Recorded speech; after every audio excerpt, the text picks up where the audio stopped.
Welcome to the Old Time Radio Westerns. I'm your host, Andrew Rines, and let's get into this episode. This episode is going to be Frontier Town. Original air date is sometime in 1949, and the title is Canyon of the Wanted Men. Hope you enjoy. Frontier Town, the saga of the Roaring West.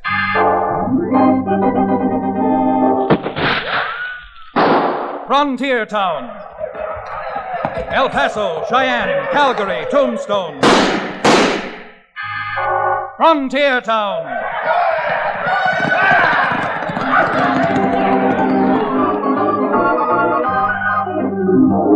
Here is the adventurous story of the early West, the tamed and the untamed. From the Pecos to Powder River, Dodge City to Poker Flat. These are the towns they fought to live in and lived to fight for. Teeming crucibles of pioneer freedom. Frontier Town!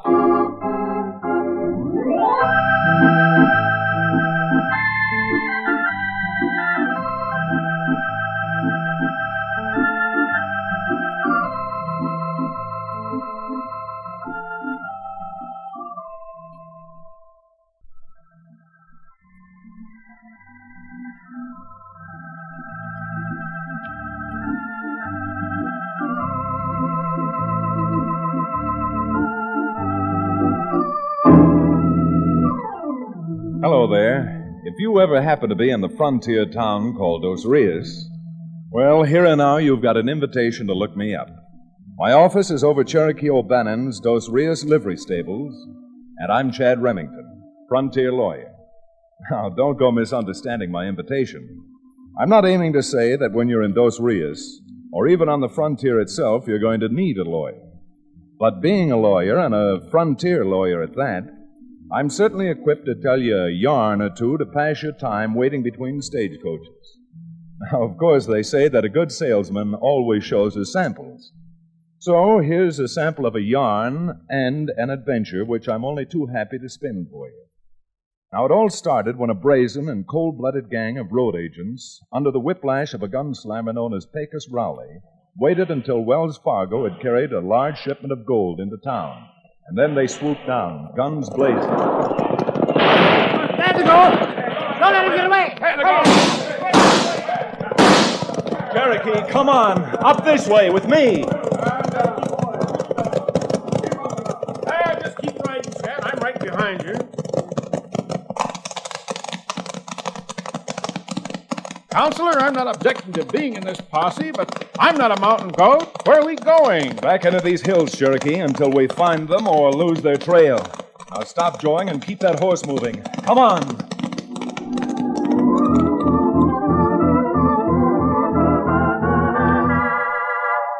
It was only a 50-50 chance cutting off that way back through the crags, and instead of finding Pecos Rowley and his crew, we lost their trail. But there was enough evidence of which way they went. So, when upon returning to town, I found that Wells Fargo had posted a $5,000 reward, I euchred Cherokee into packing a bedroll, and both of us set off through the narrow confines of Steamboat Pass, heading for the broad, sweeping valley we called the Green Hills country. Chad, I think this whole thing is a lot of nonsense. And a wild goose chase. That doesn't sound like you at all, O'Bannon. $5,000 would buy a lot of things, including the one thing you like best, and the counter-irritants to cure your hangover after. Bosh, piffle, and fiddlesticks.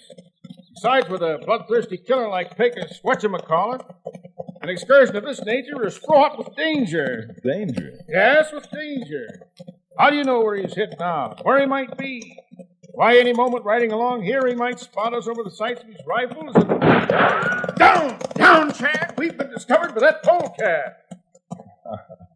That polecat you're talking about, Cherokee, doesn't seem to be any more than a pole kitten. Here, you see him over there? About 10 years old and not even ankle-high to a prairie dog. Well, by the beard atop of the prophet. An adolescent ape like that has no business packing a gun. Hey, you! You, youngster! Come on over here. Come on, you pint-sized Imperial Pass. Shake it up. I'm coming. What's your hurry, Tenderfoot? Tenderfoot? Why, you sawed-off son of Satan's stepchild. I've got a good mind. Hold it, Cherokee. Here comes someone riding up. Maybe this is his father. Over here, mister. You on, snitch on me, and I'll blast you both with it. Ho, ho, ho. Something wrong here? I heard a shot and... Well, I'll be dogged and branded Chad Remington. Ike Davis. Now, what in name of all that's sacred are you doing out here in Green Hills country? Last I heard of you had a place over in San Juan Basin. Been over here for most 2 years now, Chad. See, you ain't changed none, Cherokee. A moment ago, I was almost changed. Rambunctious, rowdy little runt almost blew my head right off my shoulder. I did not. And with that purple nose for a target, I don't see how even a child could miss. Oh, but seriously now, a Winchester 30-30 is nothing for a youngster this age to play with, Ike. I know, Chad. And believe me, he wasn't playing. What? You have the audacity to stand there and defend this immature imp? Moreover, you're starting to sound as if you were his father, which, beg your pardon, we know you're not. Well, I don't blame you for not knowing, Cherokee, but I am Mickey's father. His father? Now, wait a minute, Ike. If you're trying to pull my leg, it doesn't stretch that far. I've known you for 15 years. This youngster must be at least 10, and up to 2 years ago, you weren't married. That's right, Chad. But if you'll ride over to my place, you can just see the roof of it through those trees. I've got a lot to talk to you about, and a lot to explain.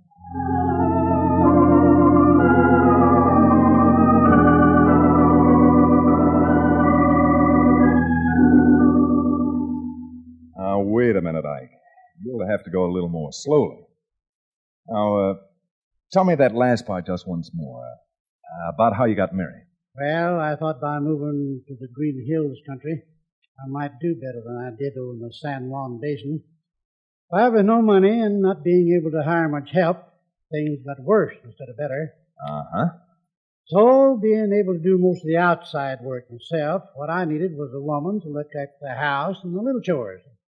Well, to make a long story short, I run an ad in one of them matrimonial magazines. You mean that you actually advertised for a wife? I did, and I got one. And I must say that Nellie's a fine girl. Fine girl. Oh, then this young hoodlum is her son, is that it? Mickey? Oh, he really isn't so bad. The trouble is, this is the first time he's ever been out in the country. You see, the man Nellie was married to before was an Easterner. Came from Brooklyn. Well, that certainly explains a lot, except for one thing. Just how is it you let a 10-year-old youngster pack a rifle? Well, to tell the truth, in the last couple of days we've been looting food out of our cellar. We don't know how or who's been stealing it. But it's not so bad that unless we put a stop to it, we're going to be going hungry ourselves pretty soon. Well, I'd certainly be careful with a youngster who's new to the West handling a gun. Now, Ike, I'd like very much to meet your wife. Oh, Nellie'll be in pretty soon. She's out in the barn doing the milking. You see, I run a few head of cattle, but trying to do it all myself, even with a little help I get from Mickey, can't amount to much. For instance, right now I should be bringing in the hay for the winter feed. Well, if Cherokee and I can be of any help while we're over here, we'd be only too happy to give you a hand. Ah, Chad, in the first place, you forget what we're over here for.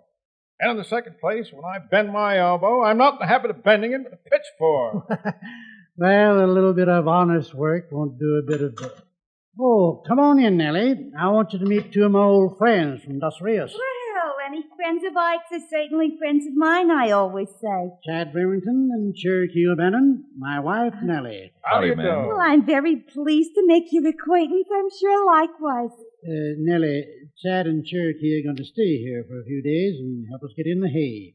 That's certainly nice of them. When Mickey was a little baby, we spent a 2-week vacation down at Bensonhurst. That's on Long Island. And I was surprised to see how everybody went out of their way to help their neighbors. Well, it's the same way out here, Mrs. Davis. Except that if we Westerners didn't help one another, we wouldn't have much of a West. Oh, ain't that the truth? Except we got some neighbors now who keep helping themselves to our food without us knowing anything about it. Neighbors? Yeah, that's what I was telling you about. Of course, we don't know who it is, but if we ever find him, they're going to have a hide full of buckshot. But Cherokee, to get the hand done, we'll split up into 2 teams. I'll work with Ike, and you and Mickey can work on another rig. Mickey? Yes, Mickey. And the point I'm trying to make is this. While you're out haying, you keep your eyes open and your gun handy. If you can find who's been pilfering the food out of the Davises' cellar, there's the barest chance you may end up $5,000 richer, thanks to Wells Fargo.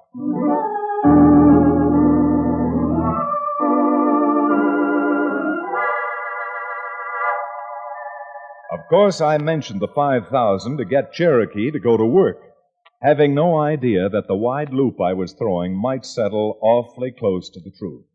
Because Pecos Rowley and Lefty, one of his men, were hidden out not 2 miles from Ike Davis's little ranch. Well, Pecos, how about it? We sure could use some more food. All you seem to do while we're hiding out in this barn is to eat.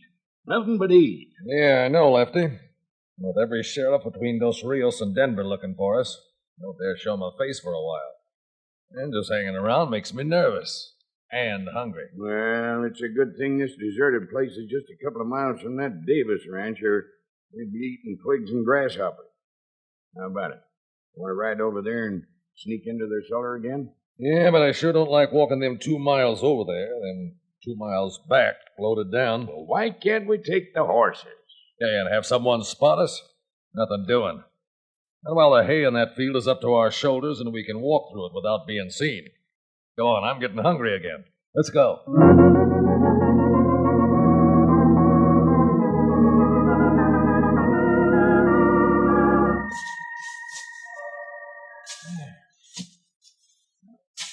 What's the matter, Cherokee? Pitching hay too much for you?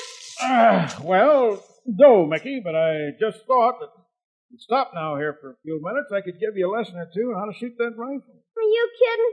I bet you couldn't hit the broadside of the Flatbush Avenue car barn. Oh, it can't, eh? Here, give me that Winchester and I'll show you. Now, the first thing to do is to hold the rifle lightly. Don't pull the trigger. Squeeze it slowly, like this. Now, I'll pick a target the other side of the hayfield and show you how to aim.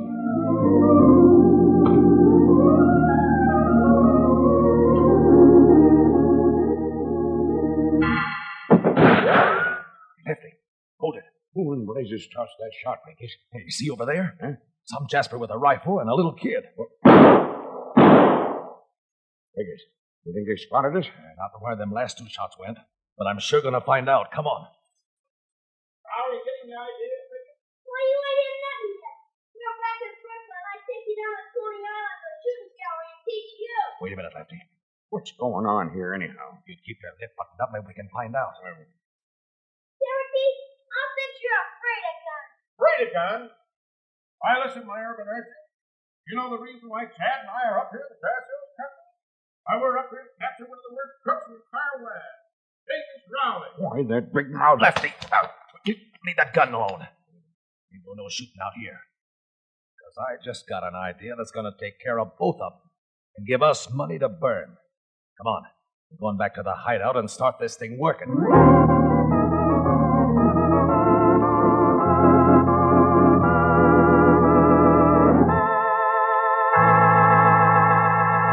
We'll return to the second act of Canyon of Wanted Men, our exciting frontier town adventure, in just a few moments.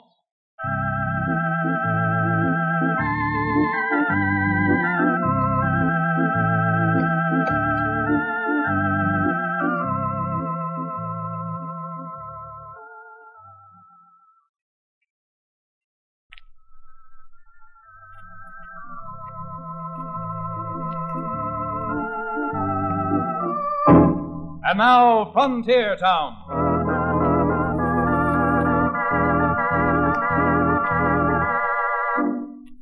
Of course, to spin this yarn, I'm putting the cart before the horse in some places. That is, I'm telling you now what Pecos Rowley and Lefty were doing, although at the time neither Cherokee nor I, nor the 3 Davises, had any idea, not alone that they were in the neighborhood, but that they had spotted Mickey and Cherokee.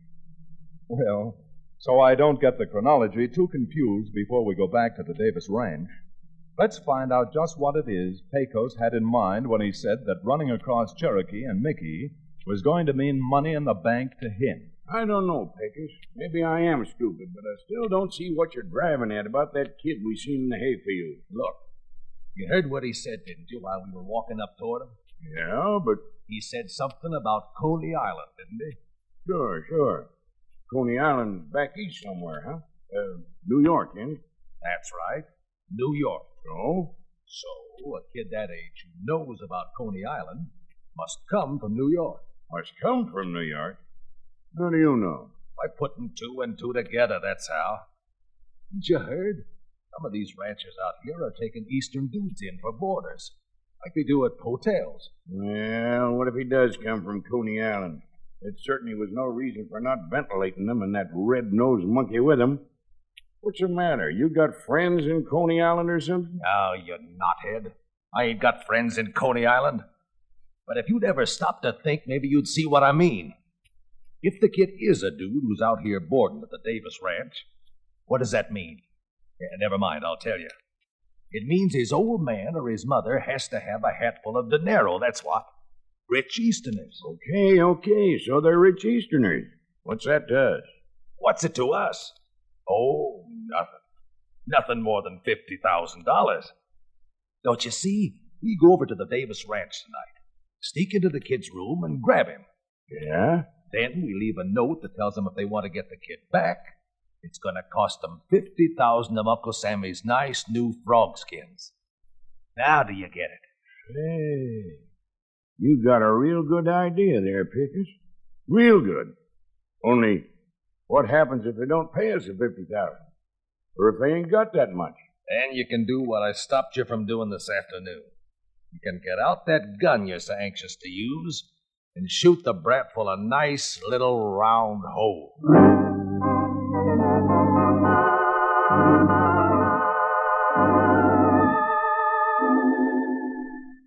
Mickey, Mama doesn't want to tell you again. It's time for you to go to bed. Mama, give me a chance to finish, will you? I haven't told you how Cherokee threw 2 4-bit pieces. Oh, those are $half, Mom. He threw them right up into the air. And before they hit the ground, bang, bang. He put holes in both of them. Well, I must say that's mighty good shooting, Cherokee. Nothing at all. Nothing really. It would have been an easier story to believe if Cherokee had thrown Chinese yen up into the air. They got holes in them already. Yeah, but they got square holes. And there's nothing square about good old Cherokee. Well, Cherokee looks as if you've made yourself a conquest. Mickey seems to think you're quite a hero. I sure do. He captured Billy the Kid single-handed. And Cherokee's promised to teach me how to ride a horse. I mean, ride one good. He owns a livery stable. Then, Mickey, you better look out that he doesn't sell you a couple of bottles of his genuine Cherokee Indian rattlesnake oil along with it. All right, Mickey, you've heard your story. Now it's time for you to go to bed already. Oh, look, Ma. I got a keen idea. If you'd let me go riding with Cherokee tonight, so he could really teach me how to ride a horse, then by tomorrow, I bet you I'd be able to help you with the chores around here. Ride down and bring in the cows I need. Wouldn't surprise me a bit. Could help by tomorrow. All right, Ike. What do you think? You're Mickey's father, too, you know. Oh, let him go. An hour isn't going to make much difference. And knowing that Cherokee found that pint bottle I had hid in the kitchen might keep Cherokee out of trouble, too.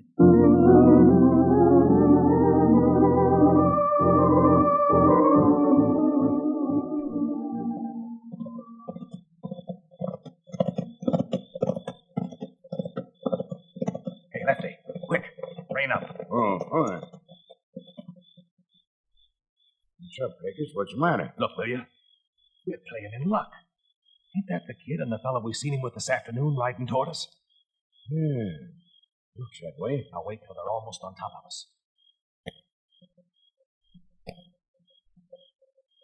Here they come, boss. Okay, Lefty. Now start throwing some lead around their ears.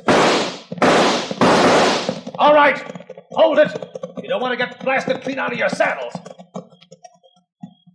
You're smart, mister. You leave that gun right in its holster. What's going on here? What is this? Oh, nothing. We're just taking you and this kid for a little ride. Go on, you lay a hand on me and I'll slap your ears off. You better do as he says, Mickey. Well, why don't you do something? I thought you were the guy who captured Billy the Kid. Well, I was. It doesn't happen to be Billy the Kid. You said it. And if you're interested to know just who it is, my name's Pecos Rowley. Uh-oh. Hey, look. Cherokee fainted and fell right off his horse.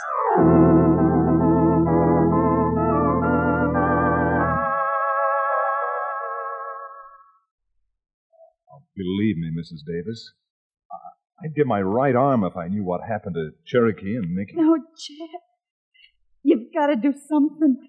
You've got to. No, don't go to blaming Chad, Nellie. Oh, I'm as much at fault as anybody, I guess.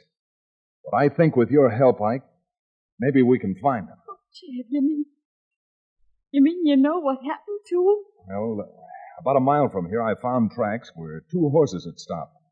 I also found some empty shells. Tarnation and thunder, Chad. You mean there's been a shooting? I don't know what I mean yet, Ike.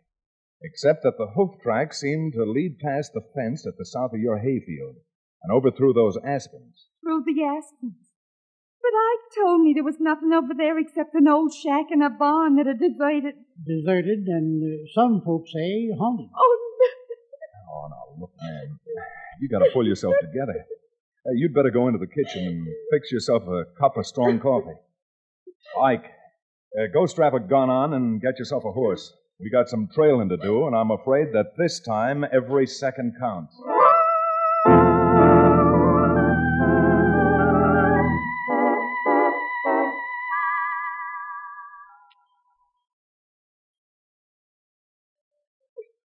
Cherokee, you gotta get us out of here. This barn's spooky. What do you think I am, a magician? I've got so many ropes tied around me now, I feel like a bee in a sausage. Jiminy, Cherokee, what are we gonna do? Well, Mickey, I wish I could give you the answer. Say, have you noticed?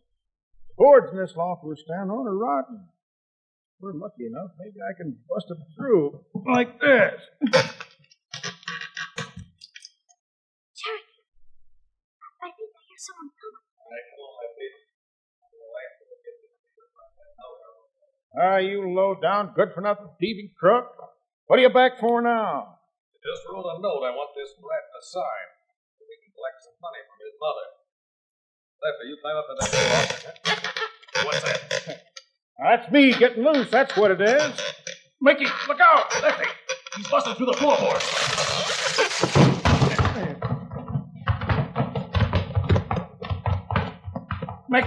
Mickey, run for it. Quick, Lefty.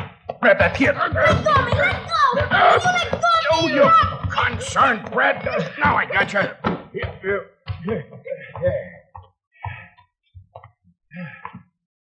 Well, thought you give us the slip, did you? Well, we blame near did. Yeah, you blame near did. So you blame near don't do it again. I'm going to put you someplace you'll never get out of. A 6-foot hole. Ah, go on. You wouldn't dare shoot Cherokee. Well, if you've got any ideas on how to stop Mickey, speak up now or forever hold your peace. All right, you. You got any last words? You know, something they can put on your headstone. Why, if I told you all the last words I have, I'd be here till a week from next January, you pusillanimous, pasty-faced polecat. All right. That's the last thing you're going to say on this earth. Chad, look out. They both got guns. They both better use them. Ike, you grab the little one quick. Come on, Pop. I'll help you.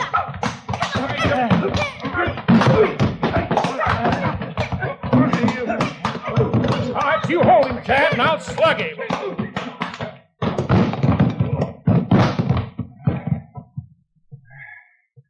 Well, Mickey, and you too, Cherokee.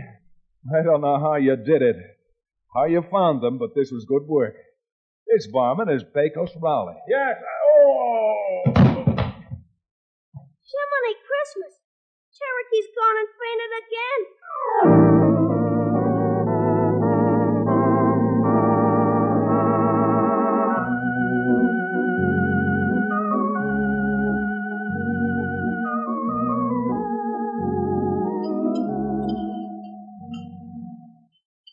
Now, Nellie, without a doubt, the finest vegetable soup I've ever eaten. In fact, I'd say this soup will grow more hair on a man than my rattlesnake oil. Of course, on the wrong places.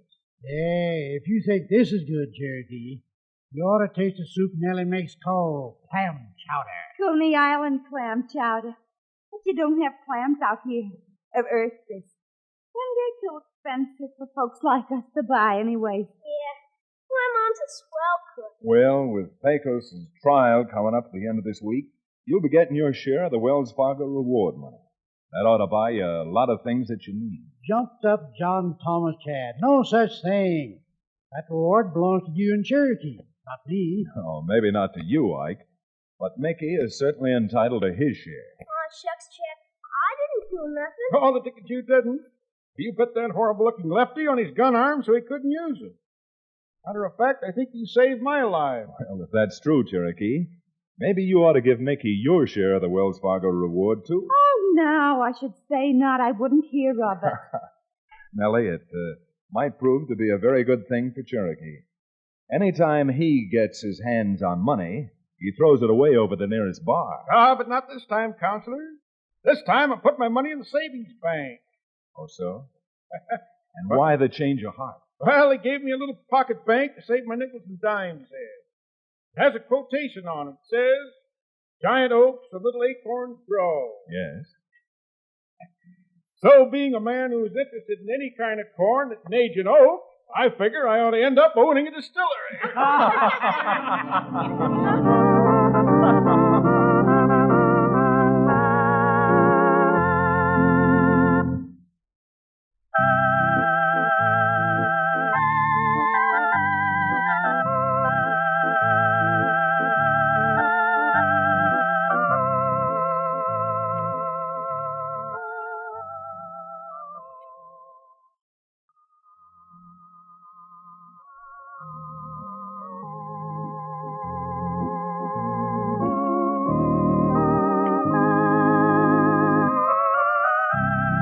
Frontier Town, starring Reed Hadley and featuring Wade Crosby, is a Bruce Ells production.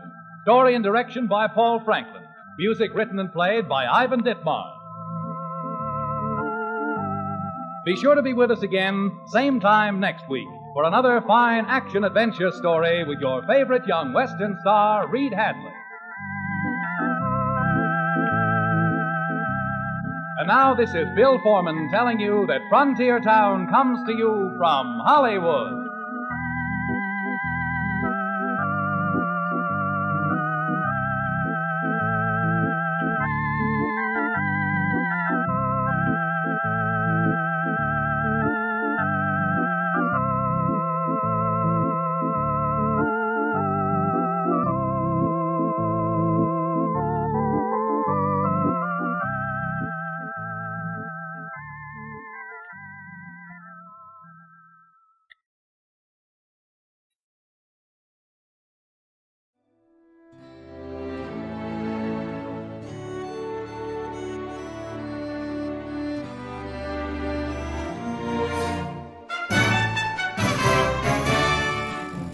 This has been a presentation of OTRWesterns.com, and we hope you enjoyed. Please take some time to like and rate our shows in your favorite podcast application. Follow us on Facebook by going to OTRWesterns.com/Facebook. Subscribe to our YouTube channel by going to OTRWesterns.com/YouTube. And send us an email, podcast@OTRWesterns.com. You can call and leave us a voicemail, 707-986-8739.